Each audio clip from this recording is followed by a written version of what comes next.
Despachan proyecto que moderniza sistema registral y notarial.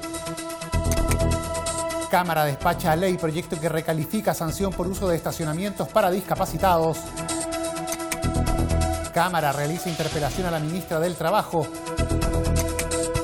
INDH participa en la comisión que analiza acusación contra intendente Guevara. Presidente de la Cámara asiste a Asunción, de nuevo titular de la Corte Suprema. Canciller Rivera expone acciones del gobierno para hacer frente al daño en la imagen internacional de Chile.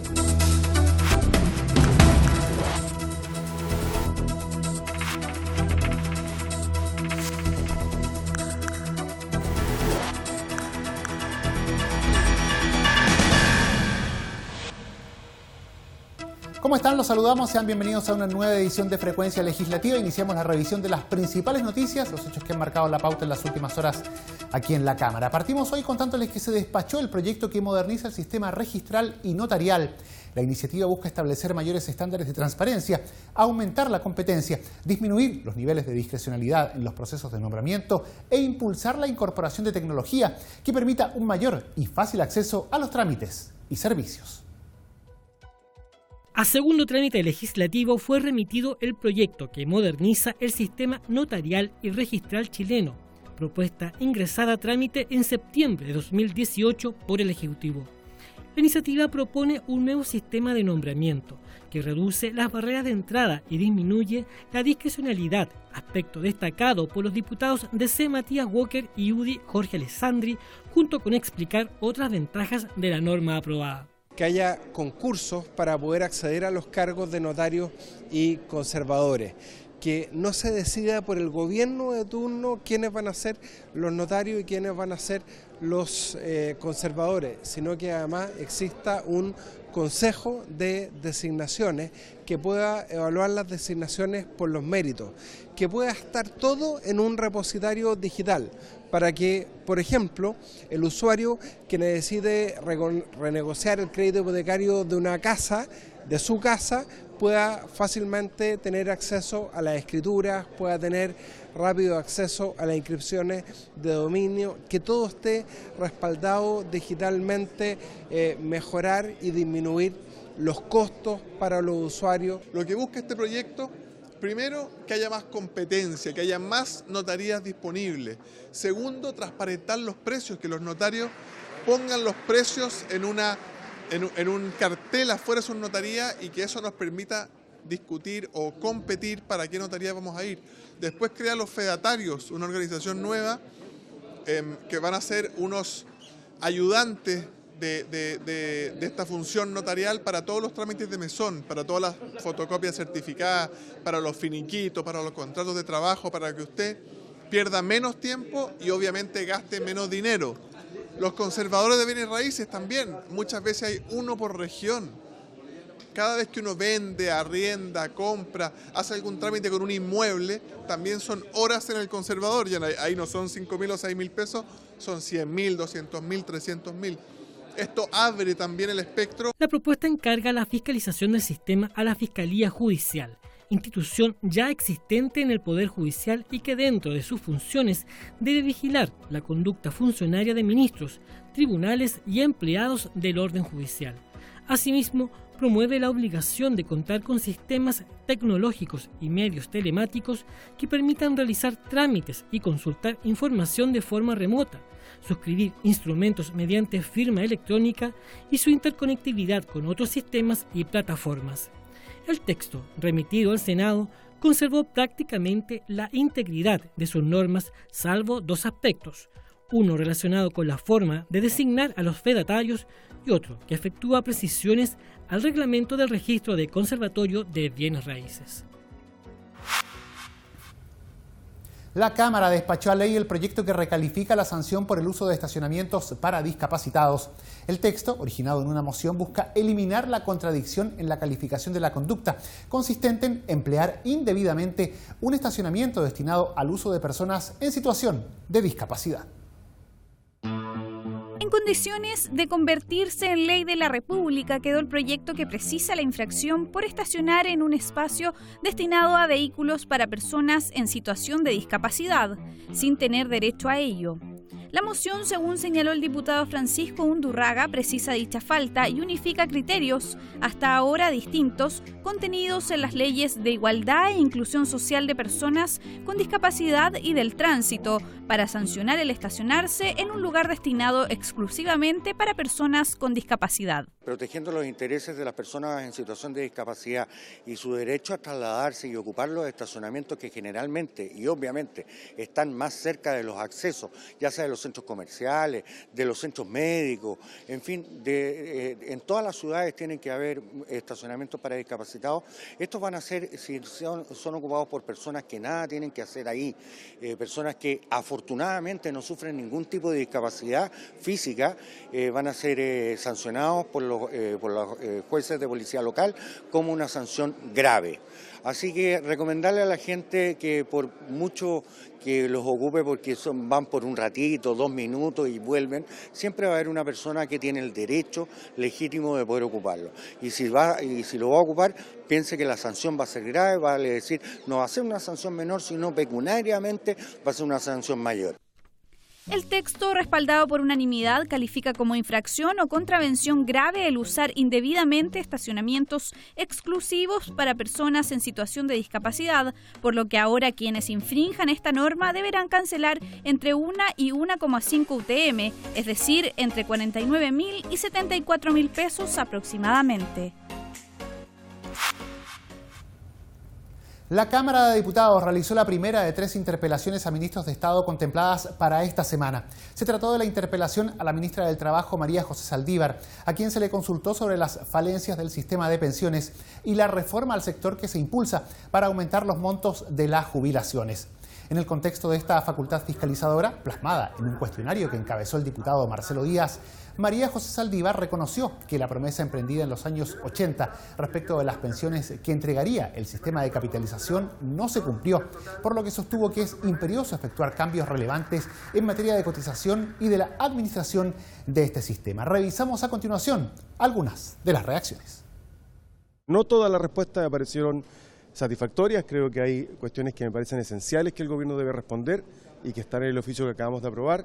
Por ejemplo, uno no se plantea un sistema previsional si no tiene una idea, una noción de cuál es la pensión mínima de dignidad que quiere asegurar, porque si no lo que va a ocurrir es que nuevamente vamos a tener, como la misma ministra reconoció, un sistema previsional que va a hacer una promesa que no se va a cumplir. Los chilenos y las chilenas tienen que saber si el nuevo sistema previsional va a asegurar una pensión mínimamente digna para todos los chilenos y chilenas, para aquellos que están jubilados hoy día, para aquellos que se van a jubilar mañana. Creo que la ministra, al reconocer que el sistema de capitalización individual o de AFP no ha funcionado correctamente, nos da la razón en el sentido de que no bastan reformas parche a la AFP.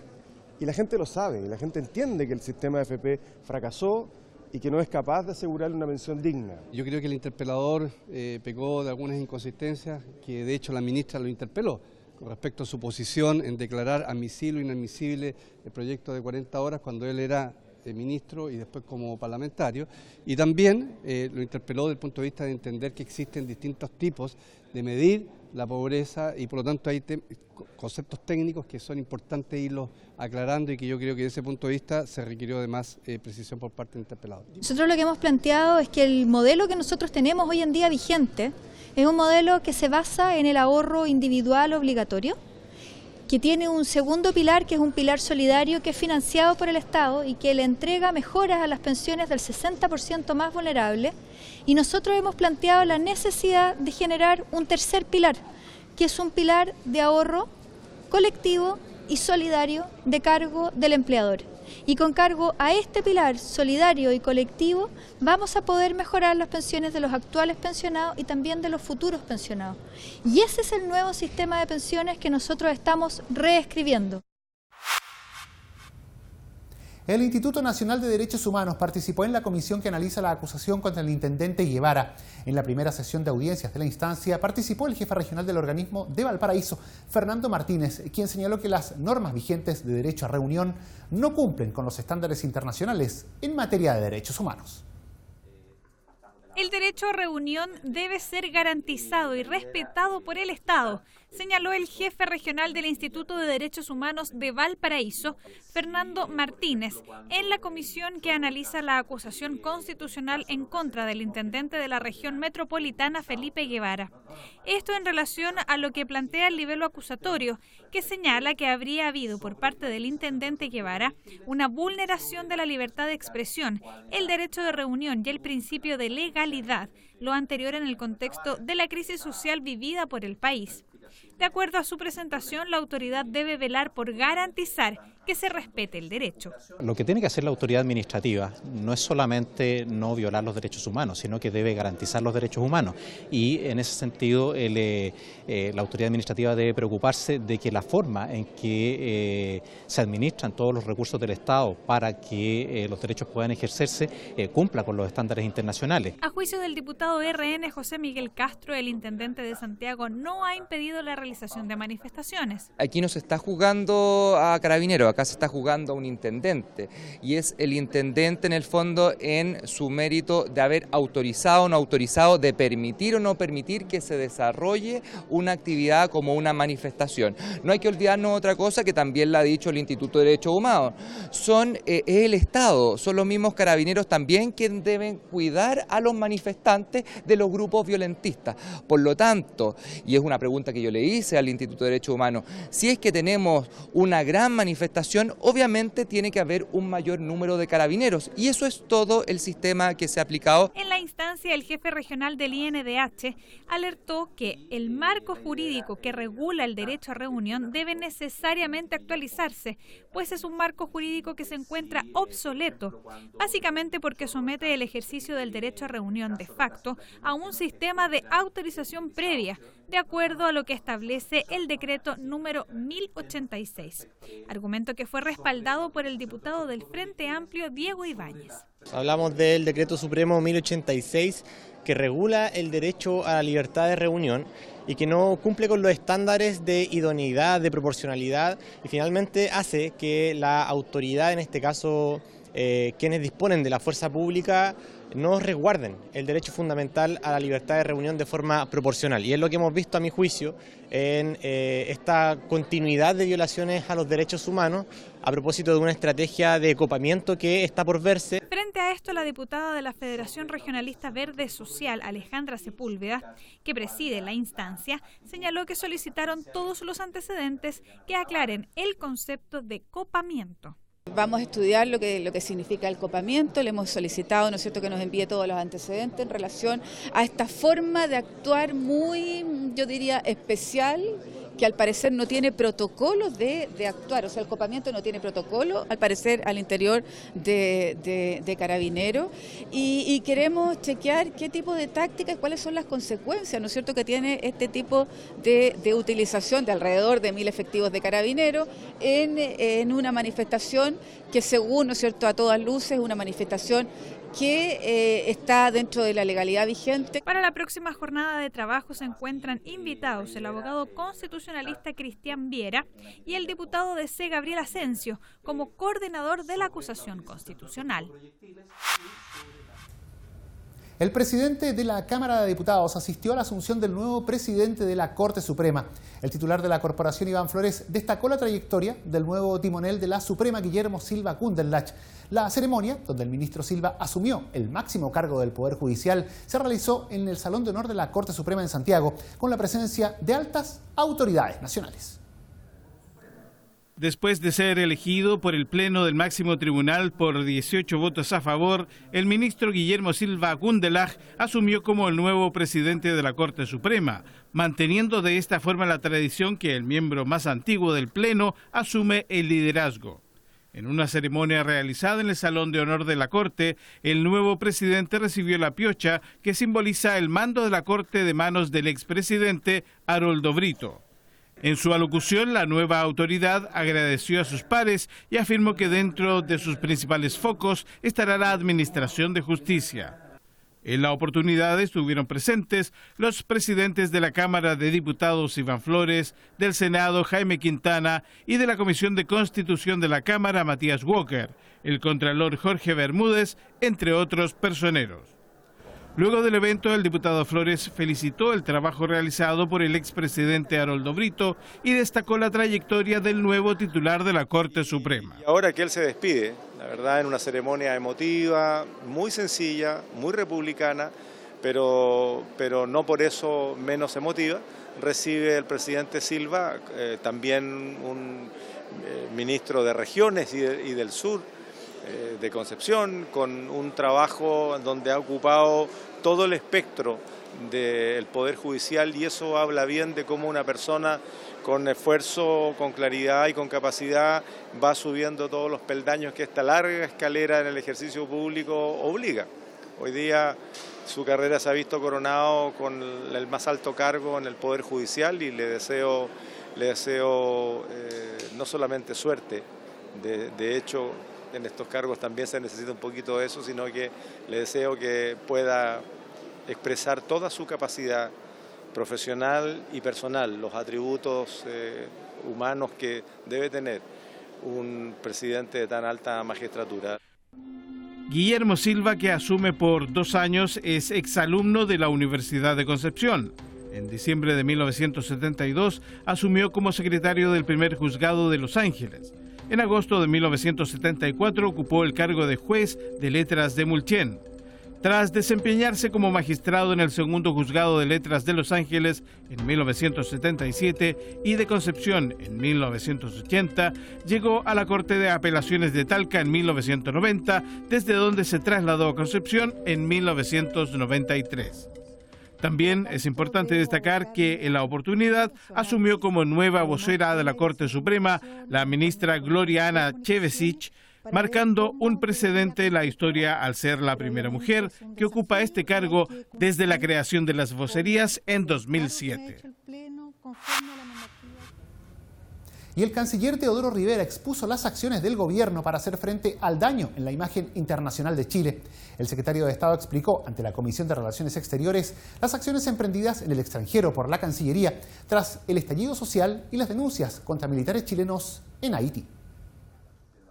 Con el objeto de abordar la preocupación de los parlamentarios frente a los efectos que para la imagen internacional traen situaciones como las protestas derivadas del estallido social y las denuncias de abusos sexuales cometidos por militares chilenos en el marco de la misión de paz en Haití, la Comisión de Relaciones Exteriores recibió al canciller Teodoro Rivera.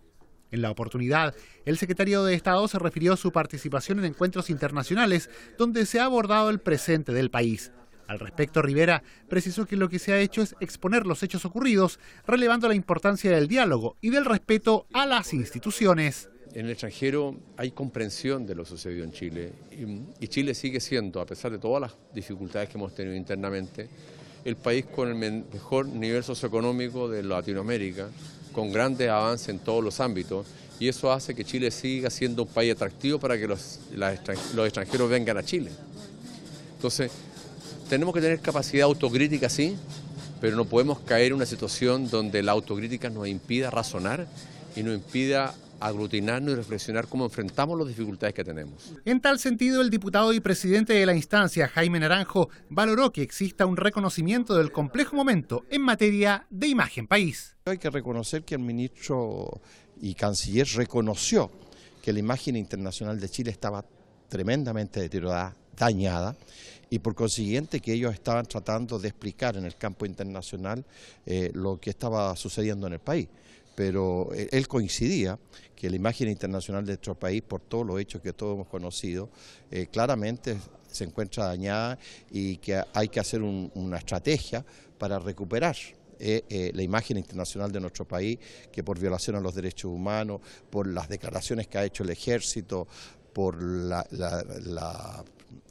suspensión tanto de la PEC, de la COP, todo eso ha generado un clima en el campo internacional que deteriora enormemente la imagen internacional de nuestro país. Por su parte, la diputada Catalina del Real destacó las gestiones impulsadas por la Cancillería para entregar tranquilidad y graficar correctamente estos hechos en el exterior, frente a las diferentes inquietudes que han planteado otros países sobre lo que ocurre en Chile. Ha afectado, obviamente, la imagen de nuestro país a nivel internacional, pero una Un ingrediente nuevo que él nos explicaba era que había afectado no en forma pareja a todos los países con respecto a Chile, sino que dependiendo muchas veces del continente y de los países.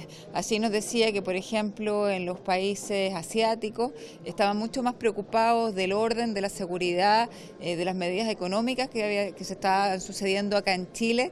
En cambio, en países europeos estaban más preocupados del tema de los derechos humanos y de la expresión social. Y en Latinoamérica, bueno, muchos países han tenido este tipo de complejidades en los últimos meses, por lo tanto ya era una cosa un poco más normal dentro de lo que ha sido la convulsión latinoamericana de los últimos meses.